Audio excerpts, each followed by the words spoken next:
السلام عليكم ورحمة الله وبركاته.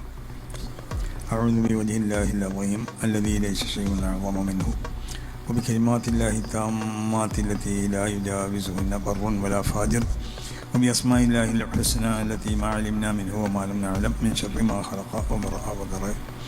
بسم الله الذي لا يضر مع اسمه شيء في الأرض ولا في السماء وهو السميع العليم. الحمد لله رب العالمين والصلاة والسلام على سيد المرسلين وعلى آله وصحبه أجمعين. أما بعد فإني أوصيكم وإياي بتقوى الله. أعوذ بالله السميع العليم من الشيطان الرجيم. بسم الله الرحمن الرحيم. إنا نحن نزلنا الذكر وإنا له لحافظون. صدق الله مولانا العلي العظيم.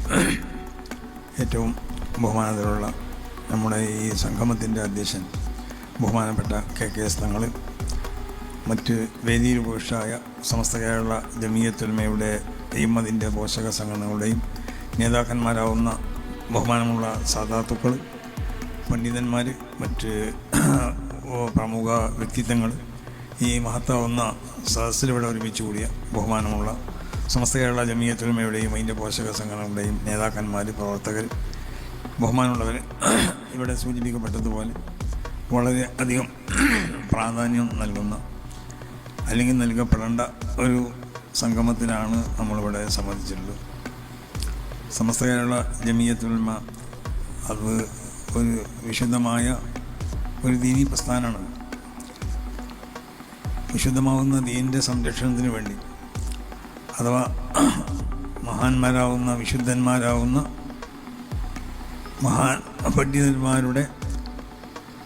പണ്ഡിതന്മാരിൽ നിന്നും പരമ്പരാഗതമായി ഇവിടെ ലഭിക്കപ്പെട്ട വിശുദ്ധമായ ആശയങ്ങൾ, ആദർശങ്ങൾ, വിശ്വാസങ്ങൾ, കർമ്മങ്ങൾ, ആചാരങ്ങൾ, ഇതൊക്കെ ഇവിടെ സംരക്ഷിക്കപ്പെടണം. ഇതിൻ്റെ സംരക്ഷണത്തിന് വേണ്ടി മഹാന്മാരാവുന്ന പൂർണ്ണമായും അള്ളാഹുവിൻ്റെ ഉഖ്റവിയായ ആലിമീങ്ങൾ എന്ന് വിശേഷിപ്പിക്കപ്പെടാൻ പറ്റുന്ന മഹത്തുക്കൾ ഇവിടെ സംഘടിപ്പിച്ച ഒരു സംഘടനയാണ് സമസ്ത കേരള ജമിയത്തുൽമ.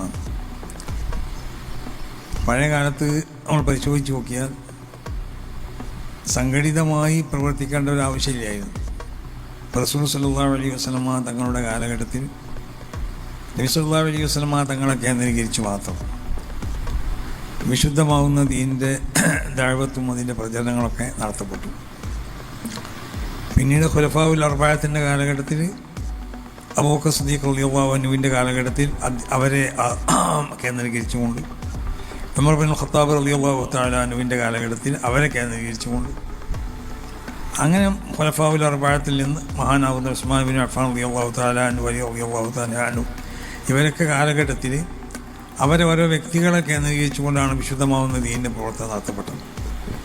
അങ്ങനെ പിന്നീടുള്ള കാലഘട്ടങ്ങളിലൊക്കെ പല രാജ്യങ്ങളിലും മഹാന്മാരാവുന്ന പല പണ്ഡിതന്മാർ, ഉഖ്റവിയായ ആലിമീങ്ങൾ, മഹാനാവുന്ന ഇമാം മാലിക് തങ്ങളെപ്പോലെ, ഇമാം അബൂ ഹനീഫ തങ്ങളെപ്പോലെ, ഇമാം ഷാഫിഈ തങ്ങളെപ്പോലെ, ഇമാം അഹ്മദ് ബിൻ ഹംബൽ തങ്ങളെപ്പോലെ, അതുപോലെ അതിൻ്റെ മുമ്പ് സഹാബത്തിൽ നിന്ന് മുജിത്തഹീദീങ്ങളാവുന്ന പല മഹാന്മാരുണ്ടായിരുന്നു.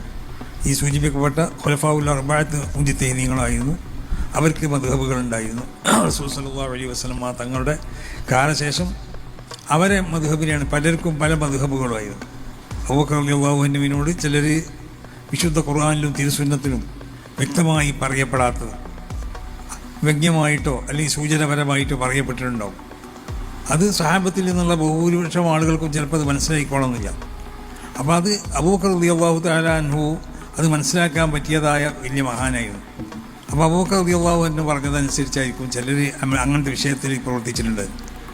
ചിലർ ഉമർ റളിയല്ലാഹു അൻഹുവിൻ്റെ അഭിപ്രായം അനുസരിച്ചായിരിക്കും, ചിലർ ഉസ്മാൻ ബിൻ അഫ്ഫാൻ തങ്ങളുടെ അഭിപ്രായം അനുസരിച്ചാണ്, പിന്നെ അലി റളിയല്ലാഹു അൻഹുവിൻ്റെ അഭിപ്രായം അനുസരിച്ച്, അങ്ങനെ മുജ്തഹിദീങ്ങളാവുന്ന അബ്ദുല്ലാഹി ബിൻ അബ്ബാസ് തങ്ങൾ, അബ്ദുല്ലാഹി ബിൻ ഉമർ തങ്ങൾ, അബ്ദുല്ലാഹി ബിൻ മസ്ഊദ് തങ്ങൾ, ഇങ്ങനത്തെ പല മഹാന്മാരും സഹാബത്തിൻ്റെ കൂട്ടത്തിൽ മുജ്തഹിദീങ്ങളുണ്ടായി.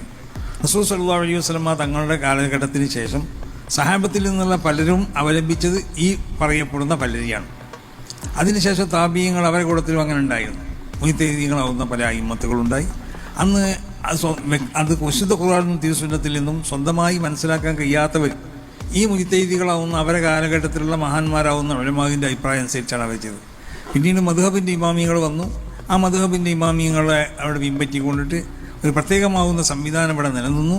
പിന്നീട് വേറൊരു മദ്ഹബിലേക്ക് ആവശ്യമില്ലാത്ത നിലക്ക് ഈ 4 മദ്ഹബുകളിൽ മാത്രം പരിമിതപ്പെടുത്തേണ്ട ഒരവസ്ഥ ഉണ്ടായി തീർന്നു എന്ന് പറഞ്ഞാൽ പല മദ്ഹബുകളും ഇവിടെ ഉണ്ടായിട്ടില്ല എന്നല്ല, ആ മദ്ഹബുകളെ റെക്കോർഡ് ചെയ്യപ്പെടാത്തതുകൊണ്ടുമല്ല, റെക്കോർഡ് ചെയ്യപ്പെടുമായിരുന്നു വിശുദ്ധ ദീനാണെങ്കിൽ. ദീനിവിടെ ആവശ്യമുണ്ടെങ്കിൽ അത് അവർ പറഞ്ഞതും വിശുദ്ധമാകുന്ന ദീൻ തന്നെയാണ്. പല ഇമാമിങ്ങളും ഇപ്പോൾ ഈ 4 മദ്ഹബിൻ്റെ ഇമാമിങ്ങളല്ലാത്ത പലരും മുജ്തഹിദീകളാവുന്ന പല ഇമാമിങ്ങളും ഉണ്ടായി. പക്ഷേ അവരെ മദ്ഹബിനെ ഇവിടെ ക്രോഡീകരിക്കപ്പെട്ടില്ല. ക്രോഡീകരിക്കപ്പെടാത്തതെന്തുകൊണ്ടാണ്? ക്രോഡീകരിക്കപ്പെടേണ്ട ആവശ്യമില്ലാത്തതുകൊണ്ട്. കാരണം എന്താണെന്ന് ചോദിച്ചാൽ ഈ 4 ഇമാമിയങ്ങൾ ക്രോഡീകരിച്ചതിലെല്ലാം പെട്ടിട്ടുണ്ട്. പിന്നെ മറ്റൊരു മദ്ഹബിലേക്ക് ആവശ്യമില്ലാതെ ആയപ്പോൾ അതിനെ സംരക്ഷിക്കപ്പെടേണ്ട ഒരാവശ്യം ഉണ്ടായില്ല. ദീനിനെ സംരക്ഷിക്കുക എന്നുള്ളത് അത് ഇവിടെ ഖിയാമത്ത് നാൾ വരെ ഇവിടെ അതിൻ്റെ ഒരു സംവിധാനം ഇവിടെ ഉണ്ടാവും. അത് അല്ലാഹു സുബ്ഹാനഹു വ തആല വിശുദ്ധ ഖുർആനിൽ പ്രഖ്യാപിച്ചതാണ്. ഇന്നാ നസ്സൽനാ ദിക്ർ വ ഇന്നാ ലഹു ലഹാഫിളൂൻ. ഈ വിശുദ്ധ ശരീഅത്തിനെ ഞാനാണ് ഇവിടെ അവതരിപ്പിച്ചത്, അതിൻ്റെ സംരക്ഷണം ഞാൻ ഉണ്ടാക്കിക്കൊണ്ടേയിരിക്കും. ഓരോ കാലഘട്ടത്തിലും ആ കാലഘട്ടത്തിന് അനുയോജ്യമായ സംവിധാനം അള്ളാഹു ഉണ്ടാക്കുന്ന. അപ്പോൾ മഹാന്മാരാവുന്ന ഈ 4 ഇമാമിങ്ങളുടെ ശേഷം അല്ലെങ്കിൽ അവരുടെ കാലഘട്ടത്തിലൊക്കെ പലരും ഇവിടെ ഉണ്ടായിട്ടുണ്ട്, പല മഹാന്മാരാവുന്ന ഇമാമിങ്ങളാവുന്ന പണ്ഡിതന്മാർ.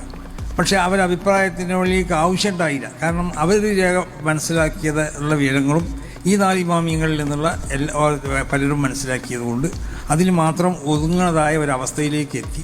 അതുകൊണ്ടാണ് 4 മദ്ഹബ് അല്ലാത്തൊരു മദ്ഹബിലേക്ക് പിന്നെ സ്വീകരിക്കാൻ പാടില്ല എന്നൊക്കെ പിന്നീട് മഹത്തുക്കളാവുന്ന ഇമ്മത്ത് മശായിഖന്മാർ അങ്ങനെ പറയാനുള്ള കാരണം. അപ്പോൾ അതെന്തോ ആവട്ടെ, അങ്ങനെ ഈ മുൻകഴിഞ്ഞ കാലഘട്ടങ്ങളിലൊക്കെ ആ മദ്ഹബിൻ്റെ ഇമാമിങ്ങളുടെ കാലഘട്ടങ്ങളുടെ ശേഷം ഓരോ രാജ്യങ്ങളിലും പ്രദേശങ്ങളിലൊക്കെ അവരെ ആ ഓരോരുത്തരും പലരും പല മദ്ഹബിനെ സ്വീകരിച്ചു.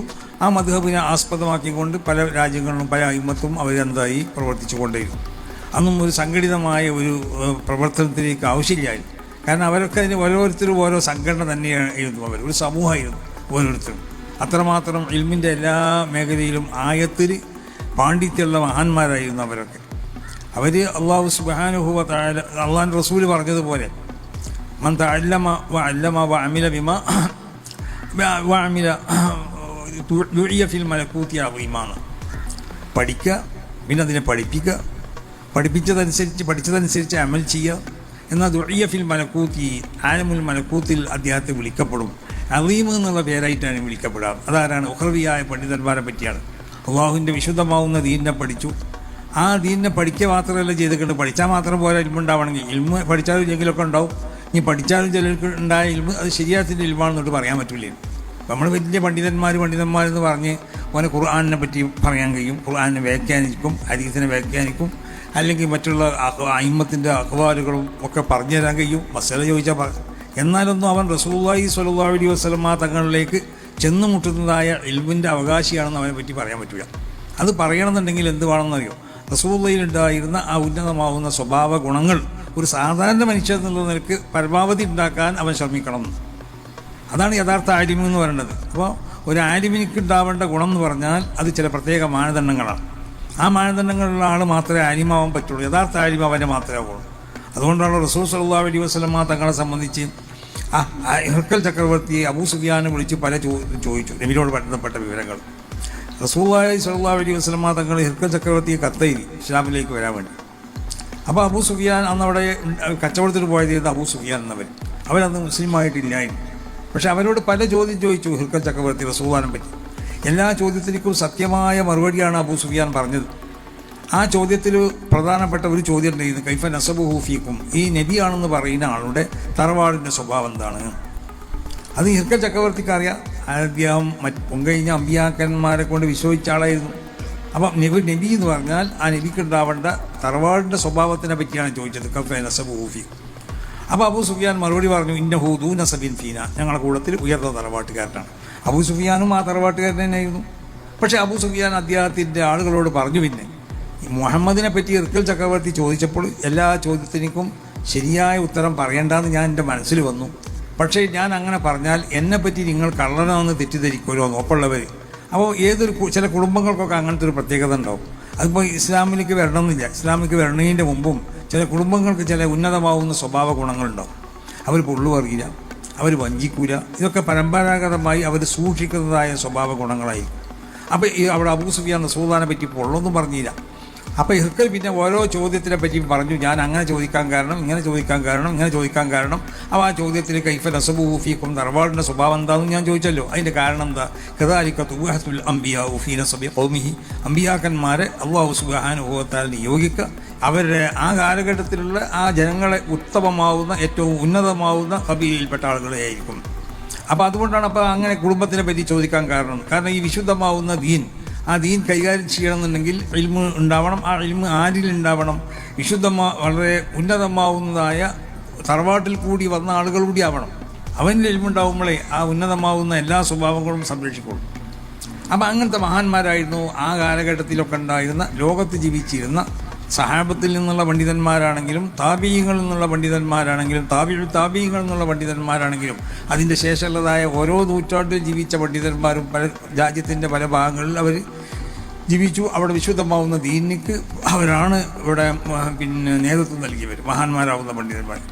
പക്ഷേ കുറേ കാലഘട്ടങ്ങൾ കഴിഞ്ഞപ്പോൾ മനുഷ്യരിൽ ഇനി ഇവിടെ ഒരാൾ ദഅവത്ത് ചെയ്താൽ അല്ലെങ്കിൽ ഒരാൾ നേതൃത്വം നൽകിയാൽ മതിയാവാത്ത ഒരു സ്ഥിതിവിശേഷം പൊതുവെ കാണപ്പെടാൻ തുടങ്ങി. അതോടൊപ്പം പഴയ കാലങ്ങളിൽ ഉണ്ടായിത്തീർന്ന ഹിജ്റ 220 ശേഷം ഇവിടെ ഉണ്ടായിരുന്ന ഒരു ഏറ്റവും പ്രധാനപ്പെട്ടതായ ഒരു സംഭവമുണ്ട്. അതെന്താ? അന്ന് പല ബിദ്അഈ പ്രസ്ഥാനങ്ങളും അന്ന് ഹിജ്റ 220 ശേഷം ഇവിടെ പ്രത്യക്ഷപ്പെടാൻ തുടങ്ങി. അത്ലഖത്തിൽ മുഅ്തസിലത്തു ലിസാനഹ വറഫഅത്തിൽ ഫലാസിഫത്തു റൂസഹ. ഫൽസഫ പറയുന്ന ആളുകൾ അവരെ തല പൊന്തിക്കാൻ തുടങ്ങി. മറ്റുള്ള ഇന്നത്തെ സർവ്വ മുഅ്തദിയങ്ങൾ ബിദ്അഈ പ്രസ്ഥാനക്കാരുടെ ആശയങ്ങൾക്ക് അവർ അടിസ്ഥാനപരമായി കൊണ്ട് അവർ കണക്കുകൂട്ടി പോകുന്ന അടിസ്ഥാന തത്വങ്ങളൊക്കെ ഇവിടെ പ്രചരിപ്പിച്ചവരാണ് മുഅ്തസിലത്ത്. അവരാ തത്വങ്ങൾ തന്നെയാണ് ഇന്നത്തെ മുഅ്തദിയങ്ങൾ ഇവിടെ പലതും സ്വീകരിച്ചിട്ടുള്ളത്. ആ മുഅ്തസിലത്ത് അവർക്കുള്ളതായ നാവുകൾ അവർ പൊക്കാൻ തുടങ്ങി, ശബ്ദിക്കാൻ തുടങ്ങി.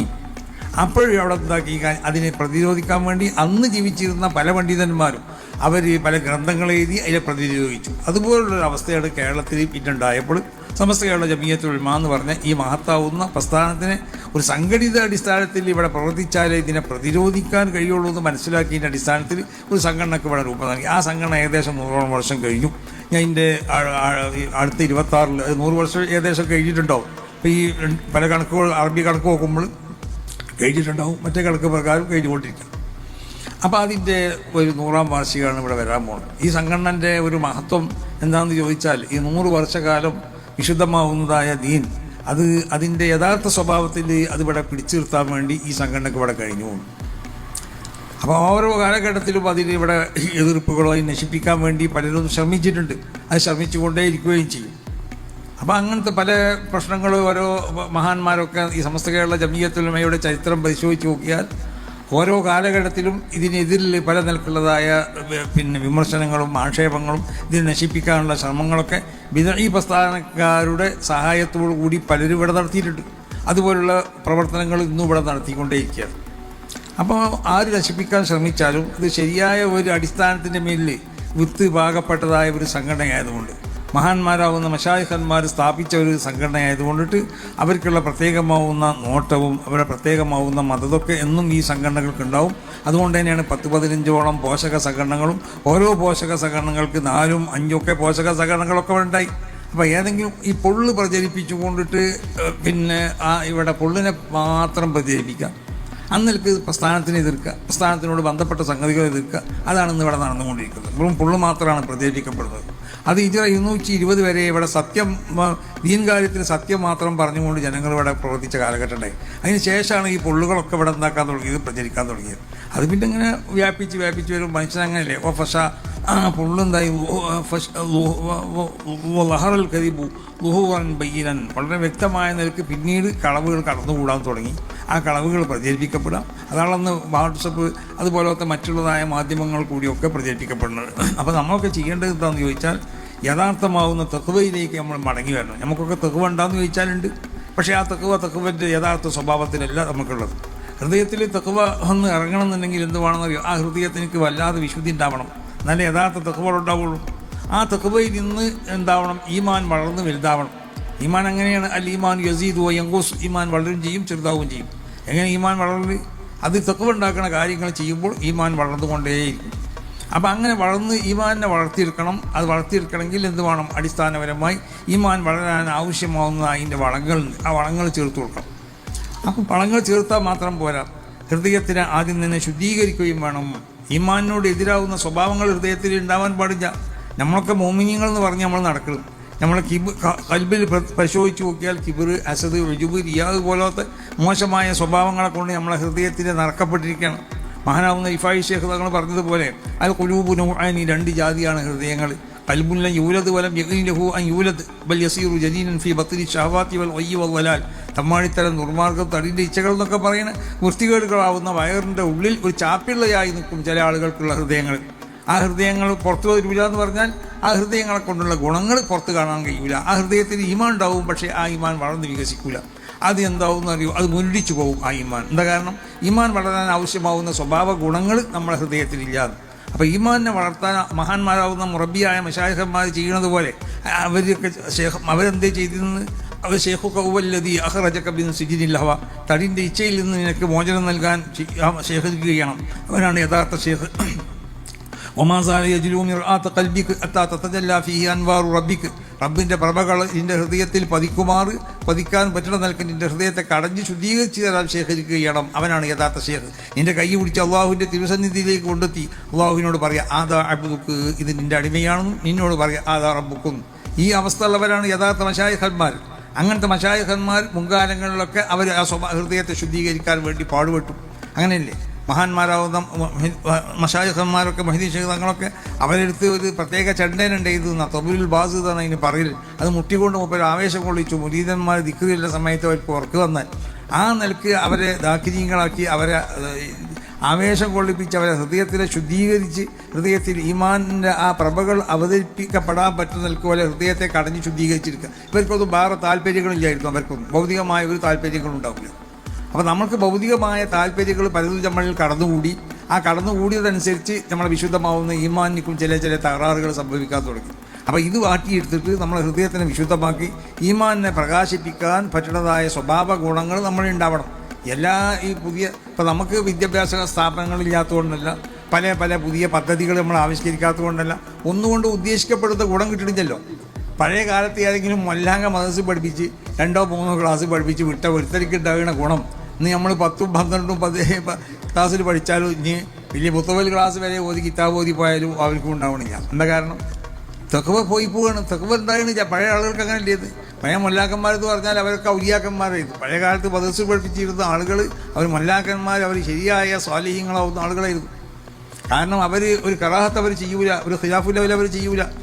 അവർ ആ നിലക്ക് വളരെയധികം ശ്രദ്ധിച്ച് ജീവിച്ചവരാണ്. ഹറാമായ ഒരു ഭക്ഷണത്തല്ല, ശുഭത്തായ ഭക്ഷണം പോലും അവരുടെ ഹൃദയത്തിൽ, അവരുടെ വയറ്റിലേക്ക് അവർ കയറ്റിയിട്ടുണ്ടാവില്ല. എന്നങ്ങനെയല്ല, നമുക്ക് എന്തെങ്കിലും തിന്നാൻ കിട്ടിയാൽ മതി, ഇത് എവിടുന്ന് കിട്ടിയാലും വേണ്ടില്ല. അർത്ഥ കോഴിയാവട്ടെ, അർക്കാത്ത കോഴിയാവട്ടെ, വേവിച്ച് കിട്ടിയാൽ മതി. അത് പല നിലക്കുള്ളതായ സംവിധാനം ഇപ്പോൾ കോഴിപ്പലുണ്ട്. എല്ലാം കിടന്ന് എല്ലാം വാങ്ങി അത് വയറ്റിക്കാക്കുന്ന സ്വഭാവങ്ങളാണ് നമുക്കൊക്കെ ഉള്ളത്. അപ്പോൾ നമ്മളെ ഹൃദയത്തിൽ ഈമാൻ ഒരിക്കലും ആ ഈമാൻ, ശരിയായ ഈമാൻ അവതരിക്കാൻ നമ്മളെ ഹൃദയം പറ്റൂല. നമ്മുടെ ശരീരത്തിൽ അതിൻ്റെതായ പ്രഭകൾ കാണപ്പെടാൻ പറ്റൂല. കാരണം എന്തുകൊണ്ട്? ഹറാമ് കഴിക്കണ ഒരു ശരീരത്തിൽ വിശുദ്ധമായ ഈമാനോടെ വളരില്ല എന്നാണ്.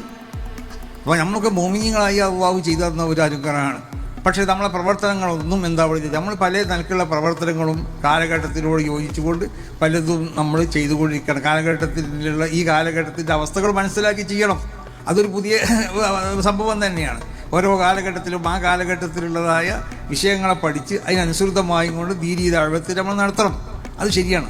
പക്ഷെ അങ്ങനെയൊക്കെ നടത്തിയിട്ടും ഇതുകൊണ്ടുള്ള ഗുണം ഇവിടെ കാണപ്പെടുന്നില്ലല്ലോ. എന്താ കാണപ്പെടാത്തത്? കണ്ടില്ലേ? അത് കാണപ്പെടാത്തതിൻ്റെ കാരണം എന്താണെന്ന് ചോദിച്ചാൽ അടിസ്ഥാനപരമായി ഉണ്ടാവേണ്ട തഖ്വ നമ്മൾക്കില്ല. നമ്മൾ ഇഖ്ലാസില്ല നമ്മളെ പ്രവർത്തികളിലൊന്നും. ആരും എന്തും ചെയ്യണമെങ്കിൽ അതിന് ഭൗതികമായ കാര്യങ്ങൾ എന്തെങ്കിലും ഉണ്ടാകുന്നത്, അതിന് ഭൗതികമാവുന്ന വല്ല നേട്ടങ്ങൾക്ക് വേണ്ടിയായിരിക്കും. ഈ സംഘടന അതല്ല. ഇത് ഭൗതികമായ നേട്ടങ്ങൾക്ക് വേണ്ടി ഇതിൻ്റെ പിന്നിൽ കൂടേണ്ടവരല്ല നമ്മളാരും. ഭൗതികമായി നമ്മൾക്കുള്ള വ്യക്തിപരമായോ അല്ലെങ്കിൽ സാമൂഹ്യമായോ നമുക്കുള്ള പ്രവർത്തനങ്ങൾ അല്ല കാര്യങ്ങൾ എങ്ങനെ സാധിപ്പിച്ചെടുക്കാം, അതിനു വേണ്ടിയല്ല ഇത്. ഇത് ഞാൻ പറഞ്ഞല്ലോ, ഇതിൻ്റെ ഒപ്പം കൂടിയാൽ ഒന്നും കിട്ടൂല. ആകെ ഒരു ദുആ കിട്ടും ചിലപ്പോൾ ഭരിച്ചാൽ, അല്ലെങ്കിൽ മയ്യത്ത് നിസ്കാരം കിട്ടും. ശൈഖുനാ ശംസുലുലമയൊക്കെ പറഞ്ഞതുപോലെ സ്വർഗത്തിൽ മഹാന്മാരാകുന്ന മശായിഖന്മാർ ചിലപ്പോൾ നമ്മളെ കൈ പിടിച്ച് സ്വർഗത്തിൽ കയറ്റും. ഈ സംഘടനയിൽ നിന്നുള്ള ഗുണം ഭൗതികമായിട്ട് വേറെ ഒന്നും കിട്ടൂല. അതുകൊണ്ട് ഭൗതികമായ സംഗതിയൊക്കെ നമ്മൾ നമുക്ക് ആസ്വദിക്കേണ്ടതെന്നല്ല പറഞ്ഞതിൻ്റെ അർത്ഥം. ശരയ്യായ നിലക്ക് തെറ്റില്ലാത്ത ഭൗതികമായ ഏത് സുഖസൗകര്യങ്ങളും നമുക്ക് ആസ്വദിക്കാമല്ലോ. ഇപ്പം നമ്മളിവിടെ ഫാനിൻ്റെ കാറ്റ് കണ്ടുകൊണ്ട് ഞങ്ങളിതൊന്നും കൊള്ളു, ഞങ്ങൾ വാപ്പാരൊക്കെ മുമ്പ് വിശദീകരിച്ചുകൊണ്ട് നീന്ന് എന്നാരെങ്കിലും പറയും. ഇവിടെ കറണ്ട് പറ്റൂല, ഞങ്ങൾ മണ്ണെണ്ണ വിളക്കി കത്തിച്ചോളും, അത് ഞങ്ങൾ പ്ലെയിനിൽ കയറി പോയാൽ ഞാൻ നടന്നേ പോകുള്ളൂ എന്നൊക്കെ. അത് പറഞ്ഞാൽ ചിലപ്പോൾ എന്തെങ്കിലും തകരാറുണ്ടെന്നല്ലേ നമ്മൾ മനസ്സിലാക്കേണ്ടത്. അപ്പോൾ ഭൗതികമായ സുഖങ്ങളൊക്കെ ആസ്വദിക്കുക. അത് പുതിയ ടെക്നോളജി കൊണ്ട് വികസിപ്പിച്ചെടുത്ത സുഖങ്ങളുണ്ടാവും. ഈ പുതിയ ടെക്നോളജി ഇല്ലാതെ തന്നെ ഇപ്പോൾ നമ്മൾ IT യുഗം ഞാൻ പറയുമ്പോൾ നമ്മൾ എന്താ വലിയ സംഭവമായിട്ടാണ് മനസ്സിലാക്കുക. IT യുഗം അമ്പിയാക്കന്മാർ അത് പ്രാവർത്തികമാക്കിയതല്ലേ ഈ IT യുഗം എന്ന് പറയുന്നത്. ഇപ്പോൾ നിർമ്മിത ബുദ്ധി ഇത് നമ്മൾ പറഞ്ഞു, അത് വലിയ സംഭവമായിട്ടാണ്. ഇത് റസൂലുള്ളാഹി സ്വല്ലല്ലാഹു അലൈഹി വസല്ലമ തങ്ങൾ നബിക്ക് മരങ്ങൾ സലാം ചൊല്ലി. എന്താ കാരണം? ആ മരത്തിലേക്ക് അതിൻ്റെ സലാമിൻ്റെ ആപ്പ് അല്ലെങ്കിൽ അതിൻ്റെ സോഫ്റ്റ്വെയർ ഇട്ട് കൊടുക്കുകയാണ് അള്ളാഹു. അല്ലെങ്കിൽ കല്ല് സലാം ചൊല്ലി എന്ന് പറഞ്ഞാൽ കല്ല് സംസാരിക്കാൻ കഴിയുമോ? പക്ഷെ അതിൻ്റെ ആപ്പ് ഇട്ട് കൊടുക്കുകയാണ്. ഇവിടുത്തെ നിർമ്മിത മനുഷ്യനെ കൊണ്ട് സംസാരിപ്പിക്കുന്നത് പോലെ തന്നെ ഇങ്ങനെ ലോകത്ത് നിന്ന് പുതിയ ടെക്നോളജി ഉപയോഗിച്ചുകൊണ്ട് ശാസ്ത്രജ്ഞന്മാർ കണ്ടെത്തിയതെല്ലാം അള്ളാഹുവിൻ്റെ അമ്പിയാക്കന്മാരും അള്ളാഹുവിൻ്റെ ഔലിയാക്കന്മാരും അതൊക്കെ കണ്ടെത്തി അവരെടുത്തുള്ള ഒരു ടെക്നോളജി ഉണ്ട്. അത് ഇലാഹിയായ ടെക്നോളജിയാണ്. അത് ഉപയോഗിച്ചുകൊണ്ട് അവരെന്താക്കി അതൊക്കെ അവർ ജീവിതത്തിൽ ആവശ്യമുള്ള സ്ഥലത്തൊക്കെ അത് ഉപയോഗിച്ചു. അപ്പോൾ സുലൈമാൻ നബി അലൈഹി സ്വലാത്തു വസ്സലാം ബൽഖീസ് രാജ്യത്തിൻ്റെ കട്ടിൽ കൊണ്ടുവരാൻ പറഞ്ഞു. മൂപ്പരൊപ്പം കൂടിയ പലരും ഇത്ര സമയം കൊണ്ട് കൊടുക്കുന്നതിന് എത്ര സമയം കൊണ്ടുവരും. ഒരാൾ പറഞ്ഞ സമയം എന്താണ്? അവരൊക്കെ പറഞ്ഞതിനേക്കാൾ കുറഞ്ഞ സമയം നഞ്ചി പറഞ്ഞാൽ എനിക്ക് കൊണ്ടുവരുന്നത്. ആ നിമിഷം കൊണ്ട് കട്ടിലവിടെ എത്തിയില്ലേ? സിംഹാസനം അതെങ്ങനെ എത്തി? ഇന്നത്തെ പോലുള്ള ടെക്നോളജി ഒന്നുണ്ടോ? റസൂൽ സല്ലല്ലാഹു അലൈഹി വസല്ലം തങ്ങൾ പല യുദ്ധം നടക്കുമ്പോൾ റസൂൽ ആ യുദ്ധത്തിലുള്ള വിവരങ്ങൾ വിവരിക്കല്ലേ? മദീനയിൽ തീർന്നിട്ട് റസൂൽ ആ യുദ്ധത്തിന് പോയിക്കണോ? അത് അള്ളാഹ് പറഞ്ഞു കൊടുത്തിട്ട് തന്നെ എല്ലാം പറയുള്ളൂ. ഇപ്പോൾ ഞാൻ ഈ പറഞ്ഞത് അള്ളാഹ് അറിയിച്ചു കൊടുത്തിട്ട് തന്നെ അറിയുള്ളൂ. ഇത് മൈക്കാണെന്ന് ഇപ്പോൾ ഞാൻ പറഞ്ഞെങ്കിൽ അള്ളാഹ് അറിയിച്ചു തരണം. അപ്പോൾ അള്ളാഹ് അറിയിച്ചു തരൽ മാത്രമല്ല, അറിയിക്കലോട് കൂടെ തന്നെ ഇതിനുപയോഗിക്കാൻ പറ്റിയൊരു ടെക്നോളജി അവരെ കൈവശം ഉണ്ടായിരുന്നു. അത് ആദം നബിക്ക് അള്ളാഹു അവതരിപ്പിച്ചു കൊടുത്ത ടെക്നോളജിയാണ്. ആദം നബിയുടെ മക്കൾ 2 നിലക്കാണ് അതിനെ ഉപയോഗപ്പെടുത്തിയത്. അള്ളാഹുവിൻ്റെ അമ്പിയാക്കന്മാരും ഔലിയാക്കന്മാരും ഒക്കെ ഈമാനിനെ വർദ്ധിപ്പിച്ചെടുത്തു. ഈമാനാവുന്ന ടെക്നോളജി കൊണ്ട് അത് ഉപയോഗിച്ചു. ശാസ്ത്രജ്ഞന്മാരെന്താക്കി ഭൗതികമാവുന്നതായ ടെക്നോളജി അവർ വർദ്ധിപ്പിച്ചെടുത്തു ചെയ്തു. ഇതാണ് ഇപ്പോൾ സംഭവിച്ചത്. അപ്പോൾ ഇതൊന്നും ഒരു പുതിയതല്ല. ഇപ്പോൾ നിർമ്മിത ബുദ്ധി അതിൻ്റെ സംസാരം അതിനോട് ചോദിച്ചാൽ എല്ലാം പറയില്ല. നമ്മൾ പറഞ്ഞു കൊടുത്തതേ പറയുള്ളൂ. നമ്മൾ തെറ്റ് പറഞ്ഞു കൊടുത്താൽ ആ തെറ്റ് പറയും. തത്തമ്മക്ക് വല്ലതും പഠിപ്പിച്ചു കൊടുക്കണില്ലേ? തത്തമ്മയെ പൂച്ചാന്ന് പഠിപ്പിക്കണില്ലേ? അതേമാതിരിക്കുള്ളൊരു പഠിപ്പാണ് എനിക്ക് ഉണ്ടാവുന്നത്. ഇത് ഒരു പുതിയതല്ലാന്നാണ് ഞാൻ പറയുന്നത്. ഇതൊക്കെ പഴയ കാലത്ത് മഹാന്മാർ റസൂൽ മാത്രമല്ല അള്ളാഹുവിൻ്റെ അമ്പിയാക്കന്മാരും ഔലിയാക്കന്മാരും ഒക്കെ ലോകത്തിൻ്റെ നാനാഭാഗത്തുള്ളവരോട് സംസാരിച്ചില്ലടോ. അതെങ്ങനെയാണ് സംസാരിച്ചത്? വയറുള്ള ഫോണോ ഇല്ലാത്ത ഫോണോ ഒന്നും ഉണ്ടായിരുന്നോ? ഇല്ല. അവർ സംസാരിച്ചത് ഒരു മാധ്യമം ഉപയോഗിച്ചിട്ടാണ്. ലോകത്തുള്ള പല സംഭവങ്ങളെ പറ്റി തുയ്യത്തിൻ്റെ അറുതു കുല്ലുഹ എല്ലാവരും കൊടക്കയിൽ എന്നൊക്കെ പറഞ്ഞില്ലേ? ലോകം മുഴുവൻ നമ്മളിപ്പോൾ പരസ്യത്തിൽ കണ്ടില്ലേ? റസൂൽ പറഞ്ഞില്ലേ തുയ്യത്തിൻ്റെ അറുതു കുല്ലുഹ, ഭൂമി മുഴുവൻ എനിക്ക് ചുരുട്ടപ്പെട്ടു എന്ന് പറഞ്ഞാൽ ഈ ലോകത്തുള്ള സർവ്വ സംഭവങ്ങളും അതിലുള്ള സംഭവങ്ങളെ വീക്ഷിക്കാനും അതിനെ പറ്റി മനസ്സിലാക്കാനുള്ള പ്രത്യേകമാവുന്ന ഒരു കുവ്വത്ത്, ഒരു കഴിവിനെ എനിക്ക് നൽകപ്പെട്ടു. അത് ഉപയോഗിച്ചുകൊണ്ട് ഞാൻ അവിടെ നിന്ന് നടക്കണം ഇവിടെ നിന്ന് നടക്കണമെന്ന് എനിക്ക് പറയാൻ കഴിയുന്നു. അത് റസൂലുള്ളാഹിക്ക് മാത്രമല്ല മഹാന്മാരാവുന്ന അള്ളാഹുവിൻ്റെ ഔലിയാക്കന്മാർക്കും കഴിയും ഈമാൻ എങ്ങനെ വികസിപ്പിച്ചെടുത്താൽ. അപ്പം നമ്മളിപ്പോൾ ചെയ്യുന്ന പല സംഗതികളും നമ്മൾ ഇവിടെ ഒരു കാര്യം കാണുന്നില്ല. എല്ലാവരും എന്താ കാരണം? ഒന്ന് നമുക്ക് ഇഖ്ലാസ് ഇല്ലാതെയായി പോയി ചെയ്യുന്ന സംഗതി. എന്തെങ്കിലും ഒരു താല്പര്യം വിചാരിച്ചിട്ടാണ് എനിക്കറിയില്ല. മറ്റൊന്നെന്ന് പറഞ്ഞിട്ടാണെങ്കിൽ നമ്മളെ സംബന്ധിച്ചിടത്തോളം നമ്മളെ നെയ്യത്ത് നല്ല നെയ്യത്തല്ല. എന്തെങ്കിലും നിനക്കുള്ള ഫിത്തനകളാണ് ഈ കാര്യം ചിലപ്പോൾ ഉദ്ദേശിച്ചിട്ടുണ്ടാവുക. അല്ലെങ്കിൽ അതിനേക്കാൾ ഇതിനേക്കാൾ ഇങ്ങനത്തെ പ്രശ്നങ്ങളായിരിക്കും. ഇങ്ങനത്തെ പല സംഭവങ്ങളെ കൊണ്ടും അല്ലെങ്കിൽ അവനെ പരാജയപ്പെടുത്തണം, ഇവനെ മോശമാക്കണം എന്നൊക്കെയാണ് ഈ കാര്യം മനസ്സിലുണ്ടാവുക. അപ്പോൾ എന്നതുപോലെ നമ്മളെ ഈ കൂട്ടായ്മ വളരെ നല്ലതാണ്. ഈ കൂട്ടായ്മയിലുള്ള പ്രവർത്തനം ആവശ്യമാണ്. പക്ഷേ ഇതിൽ അടിസ്ഥാനപരമായി ഉണ്ടാവേണ്ടതായ ഗുണങ്ങൾ നമുക്ക് ഓരോരുത്തർക്കും ഉണ്ടാവണം. അതൊരു ഫിത്തനക്ക് വേണ്ടിയിട്ട് ഒരുക്കി പുറപ്പെട്ടു കൊണ്ടിട്ട് പലതും ചെയ്യാൻ പലരും സന്നദ്ധരും. അതുകൊണ്ടൊരു കാര്യമില്ല. വിശുദ്ധമായ ദീനാണത്. ഈ ദീൻ എന്ന് പറഞ്ഞാൽ അല്ലാഹു സുബ്ഹാനഹു വ തആല ഈ ദീനിൻ്റെ സംരക്ഷണം അള്ളാഹു ഏറ്റെടുത്തതാണ്. ഇത് അതിനാവശ്യമാവുന്ന സംവിധാനങ്ങൾ ഓരോ കാലഘട്ടത്തിലും അള്ളാഹു ഉണ്ടാക്കിക്കൊണ്ടിരിക്കും. ആ സംവിധാനമാണ് സമസ്ത കേരള ജമിയത്തുൽ ഉലമ, അതിൻ്റെ പോഷക സംഘടനകളൊക്കെ. അപ്പോൾ അത് ഭൗതികമാവുന്ന താല്പര്യങ്ങളല്ല അതിൻ്റെ പിന്നിലുള്ളതെന്ന് എല്ലാവരും മനസ്സിലാക്കാം. ഭൗതികമായ താല്പര്യങ്ങൾക്ക് വേണ്ടി വേറെ പല കാര്യങ്ങളും പലതുണ്ടല്ലോ, അതിലൊക്കെ കൂടിയാൽ മതിയല്ലോ. ഇത് അള്ളാഹുവിൻ്റെ വജ്ഹിന് വേണ്ടിക്കൊണ്ട് നല്ല നെയ്യത്തോടു കൂടി നാളെ മഹ്ശറയിൽ ഇതൊക്കെ നമ്മളോട് എന്താക്കും? ചോദ്യം ചെയ്യപ്പെടും എന്ന കാര്യം ഉറപ്പാണ് നമ്മൾ ചെയ്ത ഓരോ പ്രവർത്തനങ്ങളും. അപ്പോൾ അമ്മാമൻ ഖാഫ മഖാമ റബ്ബിഹി വനഹൻ നഫ്സ അനിൽ ഹവ ഫഇന്ന ജന്നത ഹിയൽ മഅ്വ. ആ സ്വഭാവത്തിലുള്ള ആളുകളായി കൊണ്ട് മാറണം. അള്ളാഹുവിൻ്റെ മുന്നിൽ ചോദ്യം ചെയ്യപ്പെടാൻ വേണ്ടി നമ്മൾ നിർത്തപ്പെടും. നമ്മളെ കയ്യിൽ നന്മകളും തിന്മകളും എഴുതപ്പെടുന്ന ഗ്രന്ഥങ്ങൾ നൽകപ്പെടും. അതനുസരിച്ച് അവിടുന്ന് വിധിക്കപ്പെടുന്നുള്ള ഒരു ബോധം നമുക്കുണ്ടാവണം. വനഹൻ നഫ്സ അനിൽ ഹവ, എല്ലാ ഇച്ഛകളെ തൊട്ടും നമ്മുടെ ശരീരത്തിനെ നമ്മൾ എന്താക്കണം? പ്രതിരോധിച്ച് നിർത്തും വേണം. എന്നാൽ ഫൈനൽ ജന്നത ഹിയൽ മഅ്വ, അപ്പോൾ സ്വർഗ്ഗത്തിലേക്ക് നേരെ കയറിച്ചല്ല. അപ്പോൾ അതിനുള്ളതായ ഒരു അവസ്ഥയാണ് ഉണ്ടാക്കേണ്ടത്. അത് നമുക്ക് ഈ പ്രവർത്തനം കൂടിയൊക്കെ ഉണ്ടാക്കാൻ കഴിയും. പക്ഷേ ഈ പ്രവർത്തനങ്ങളൊക്കെ ആ നിലക്കുള്ള സവാബുകൾ ലഭിക്കപ്പെടുന്നതായ രീതിയിലാവണം നമ്മൾ ചെയ്യുന്നത്. അല്ലാതെ പൂജ നിസ്കരിച്ചിട്ട് കാര്യമില്ല. എത്ര നിസ്കരിച്ച് താഴെ മാഷയിൽ ചെല്ലുമ്പോൾ റിക്കാർഡ് നോക്കുമ്പോൾ നിസ്കാരം ഉണ്ടാവില്ല. എന്താ കാരണം? നിസ്കരിച്ചിട്ട് ഒന്നിച്ച് വെച്ച് നിസ്കാരക്കാരനാണെന്ന് പറയാൻ വേണ്ടിയിട്ട്, അല്ലെങ്കിൽ അതിൻ്റെ മറ്റുള്ളതായ സംഗതികൾ എന്തെങ്കിലും നിലക്കുള്ള താല്പര്യങ്ങളൊക്കെ ഉണ്ടാവും. ഹജ്ജ് ഉംറയൊക്കെ ചെയ്ത് ഒരു കാര്യം ഉണ്ടാവില്ല. കാര്യം ഉണ്ടാവണമെങ്കിൽ എന്താവണം? അത് സ്വീകരിക്കപ്പെടുന്നതായ രൂപത്തിൽ നിർവഹിക്കപ്പെടണം. ഇപ്പോൾ സമസ്ത കേരള ജമിയത്തുൽ ഉലമക്ക് വേണ്ടി നമ്മൾ പ്രവർത്തിച്ചു, ഇത് വലിയ സംഭവമാണ്. പക്ഷേ അതിൻ്റെ പ്രവർത്തനത്തിന് അടിസ്ഥാനപരമായ അതിൻ്റെ നന്മകൾ എന്തൊക്കെ അത് പരിശോധിച്ചുകൊണ്ടാവണം നമ്മൾ പ്രവർത്തിക്കേണ്ടത്. അത് നമുക്കുണ്ടാവണം. അതിൻ്റെ പോഷക സംഘടനകൾക്ക് വേണ്ടി നമ്മൾ പ്രവർത്തിച്ചു, ഇതൊക്കെ നല്ലത് തന്നെ. നല്ല പ്രവർത്തിക്കുമ്പോൾ അതിൻ്റെതായ നന്മകൾ മാത്രം പോരാ, ഈ പ്രവർത്തനത്തിന് നേതൃത്വം നൽകുന്ന ആളുകളുണ്ടല്ലോ അവർക്കും ദീനിൻ്റെ സ്വഭാവങ്ങൾ ഉണ്ടാവണം.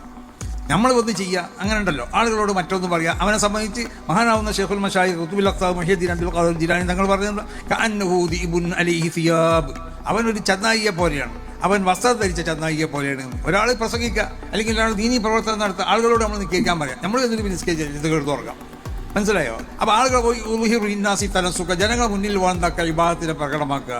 വൈദാ ഖല അനിന്നാസ്, ജനങ്ങളെ തൊട്ട് ഒഴിഞ്ഞു നിന്നാൽ കഅന്നഹു ദിബുൻ അലൈഹി സിയാബ്, അവൻ്റെ മേൽ വസ്ത്രമുള്ള ഒരു ചെന്നായിയെ പോലെയായിരിക്കും അവൻ.